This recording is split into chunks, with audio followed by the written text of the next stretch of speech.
Oi, pessoal, tudo bem? Bem-vindos ao nosso curso de Introdução ao Software R. Esse é o nome oficial do curso, tá? Mas quando eu comecei a gravar essas aulas, eu percebi que um nome melhor, um nome mais apropriado para o momento, seria um curso caseiro de R, tá? Então, extraoficialmente, esse é o nome do nosso curso, tá?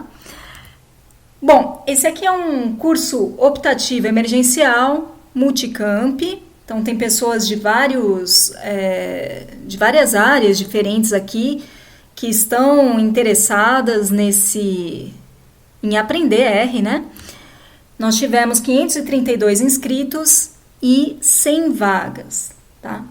E fiquei muito contente, né, com todo esse interesse das pessoas. Uma coisa que eu queria falar é o seguinte: como o curso é feito aqui da minha casa, né? Eu tô aprendendo bastante coisa, viu, gente? Tô aprendendo a gravar minha tela, editar vídeo, coisas que eu nem pensei que eu fosse aprender tão cedo, né? Talvez nunca. Mas agora a gente está tendo que se preocupar, né? Então, volume do microfone, fonte, etc. Então, aos poucos, né, a gente está melhorando, né? A gente vai aprendendo, mas se houver algum problema aqui, alguma coisa que não está legal, eu peço para que vocês me avisem, tá? Mas também peço para que vocês tenham um pouquinho de paciência nesse primeiro momento, tá? Bom, deixa eu me apresentar. Nem todo mundo me conhece aqui, e falar um pouquinho, né, por que eu uso R, né? O meu nome é Elisa, eu sou física e eu sou professora e pesquisadora da Unifesp. Meu tema de estudo é basicamente o tema das mudanças climáticas, impactos do desmatamento, queimadas e poluição no clima. Eu estudo principalmente as regiões da Amazônia e de São Paulo. Isso é importante para o planejamento energético e ambiental. Tem impactos na agricultura, no ciclo hidrológico e na saúde da população. Bom, e a ferramenta que eu utilizo é análise de dados. Dados que vêm de instrumentos em solo ou de satélites. E aí que entra o R, tá? O R é um software que é muito utilizado para análises estatísticas. Eu acho que atualmente ele é o software preferido pelos estatísticos. Então, você pode fazer muitas coisas nele. Por exemplo, tabelas que sumarizam resultados, estatística descritiva, né? Média, moda, mediana, variância, histograma, correlação entre variáveis, regressão linear, regressão múltipla, séries temporais e muito mais, tá? Ele faz muito mais coisas. É uma questão mesmo de investigar, ir atrás do que você quer e ver se está disponível no R, tá? Bom, só para dar um gostinho para vocês, eu queria mostrar alguns exemplos de gráficos feitos em R, tá? Aqui, por exemplo, tem um gráfico que primeiro foi feita uma suavização em um conjunto de pontos, e aí ele foi plotado aqui essa série temporal, e enfim, aí que tem um limiar e etc. Então, assim, tudo isso foi feito, a figura inteirinha foi feita no R.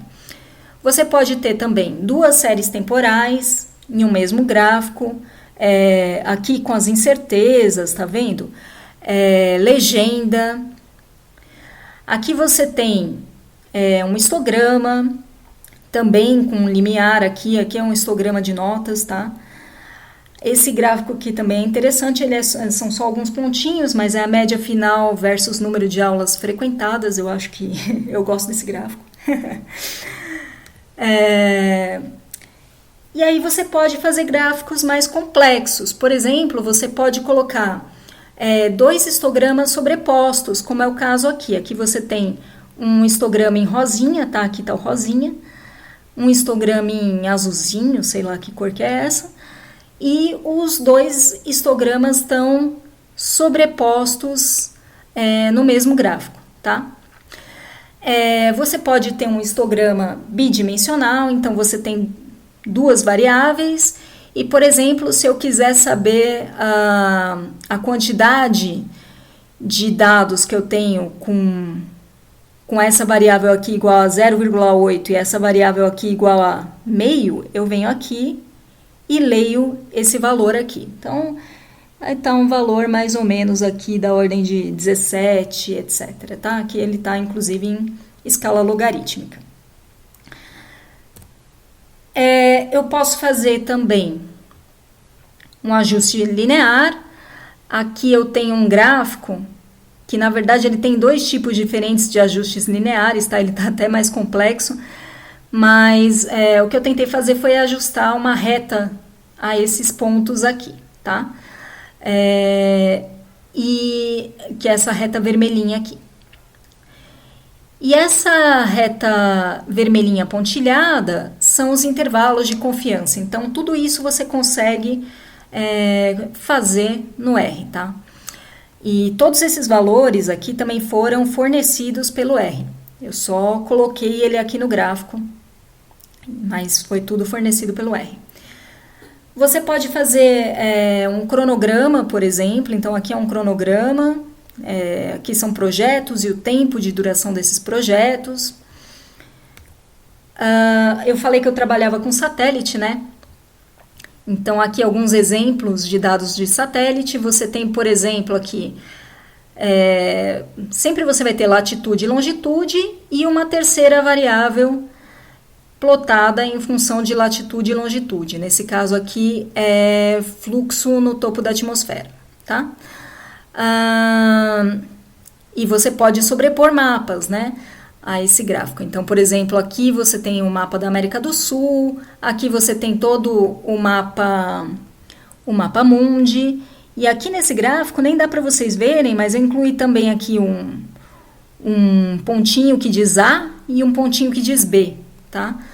Então, vocês podem incluir texto aqui dentro do gráfico, dá para fazer muita coisa. Esse aqui é um gráfico de ventos, você tem a intensidade do vento nas cores aqui, tá? E você tem a direção do vento com as setinhas, tá? Esse aqui tem só a direção do vento com as setinhas e um mapa aqui. Vocês não vão aprender todos esses gráficos ao longo do curso, mas alguns desses gráficos eu pretendo mostrar sim, tá? Então, assim, tem coisa aqui que é muito avançada, que não dá para explicar no tempo que a gente tem, mas só para deixar vocês aí com um gostinho de quero mais, né? Quem sabe a gente faz uma versão, uma continuidade desse curso, né? Vamos ver.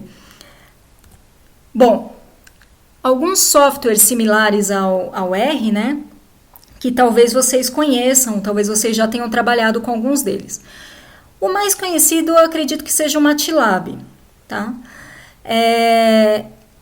O MATLAB, ele é muito parecido mesmo com o R, mas ele tem algo muito pior, que é o seguinte, ele é pago, né? Então, todos esses softwares aqui, MATLAB, IDL e SAS, são softwares pagos. O IDL, eu acho que, não sei se muitas pessoas conhecem, ele ainda é usado na área de ciências atmosféricas, por pessoas que, por exemplo, que usam radar meteorológico, usam IDL. Depende, né, assim, mas é algo que ainda é usado. O SAS é um software que nem todo mundo conhece, aí é que tá, né? Depende da área em que você está. Então, o pessoal de finanças conhece muito bem o SAS, mas o pessoal de ciências ambientais, ciências atmosféricas, tende a não conhecer o SAS, tá? Física, etc. Mas o SAS, ele é um software que lida muito bem com bases de dados, então para fazer todo esse tipo de sumarização, se eu quero agrupar um dado, agrupar uma tabela, né, somar uma tabela de acordo com grupos, o SAS faz tudo isso.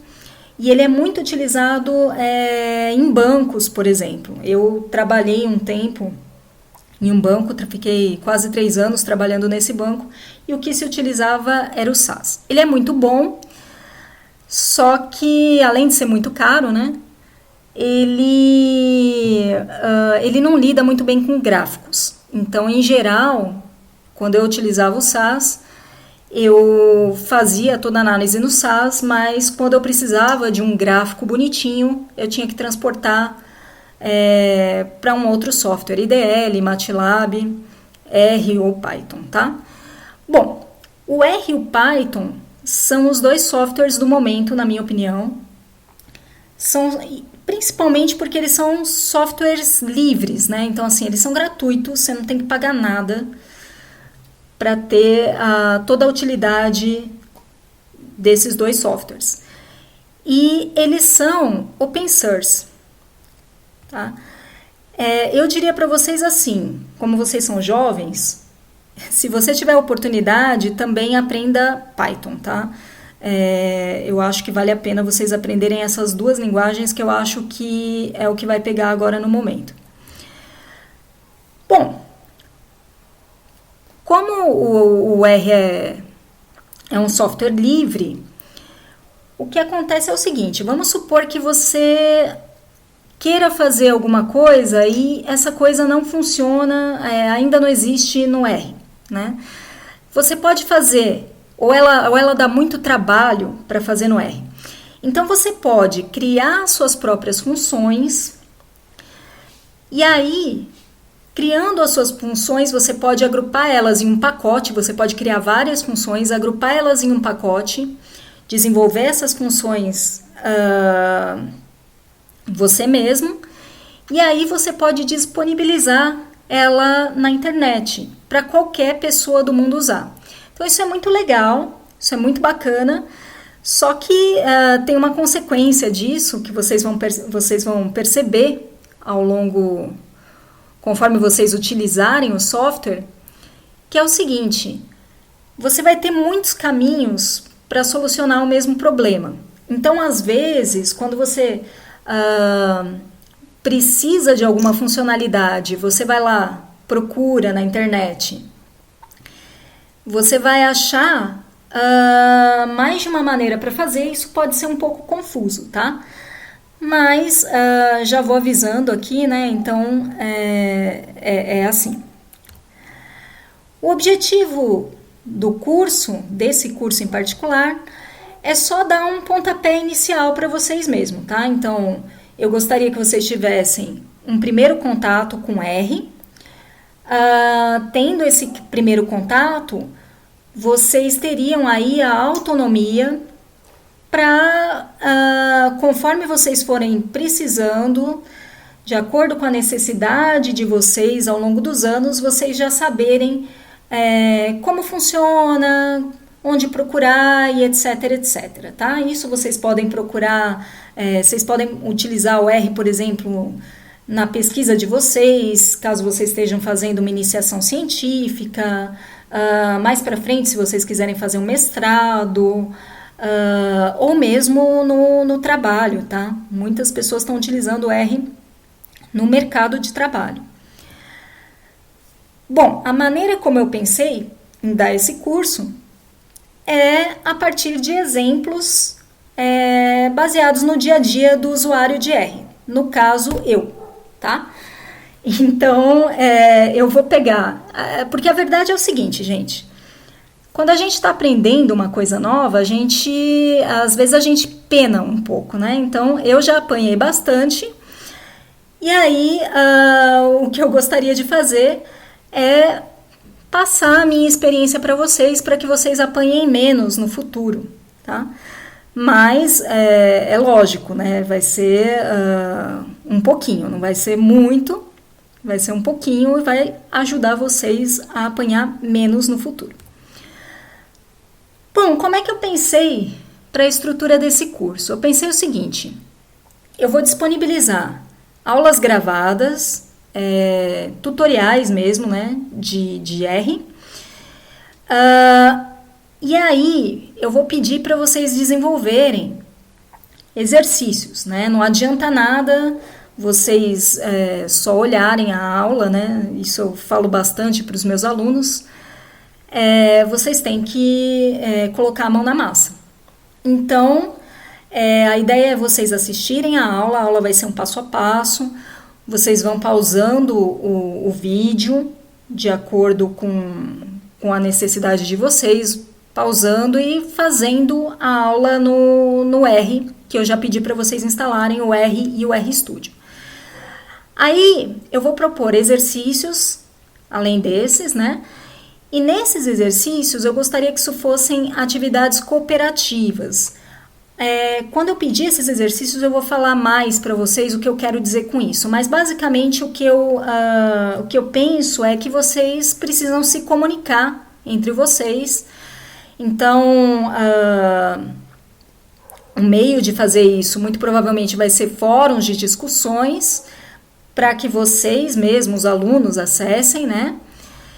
E, eventualmente, nós podemos fazer alguns encontros ao vivo, tá? Esses encontros ao vivo, eu não vou cobrar presença, eu acho que a gente está em um momento muito louco aí, pelo qual a gente está passando, essa pandemia toda.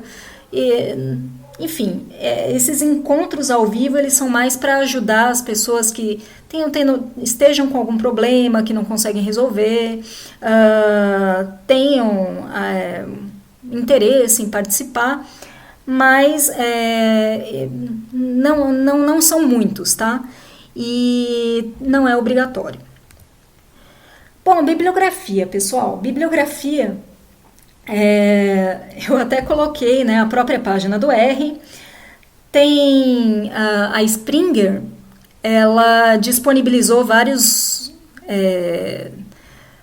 livros dessa editora Springer para baixar, e tem vários livros de R lá também. Mas a bibliografia que a gente vai usar é essa aqui, gente. É o Google, tá? Foi assim que eu aprendi.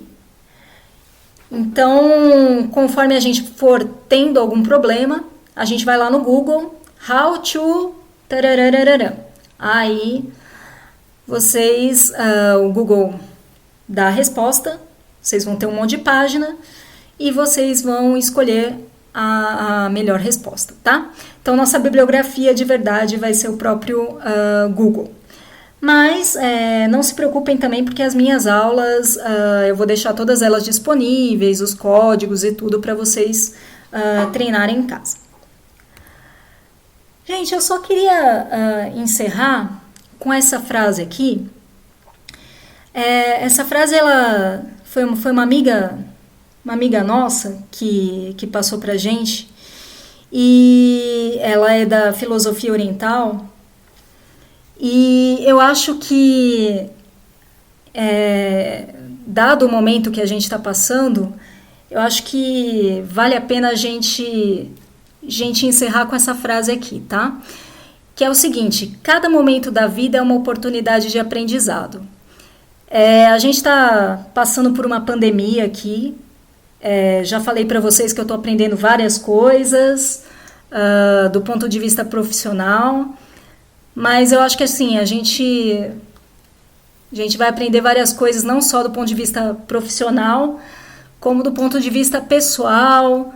Nós podemos nos desenvolver como ser humano nessas situações pelas quais a gente está passando, tá? Então, gostaria de encerrar com essa frase. E, bom, gente, espero vocês na próxima. Saúde para todos. Grande abraço.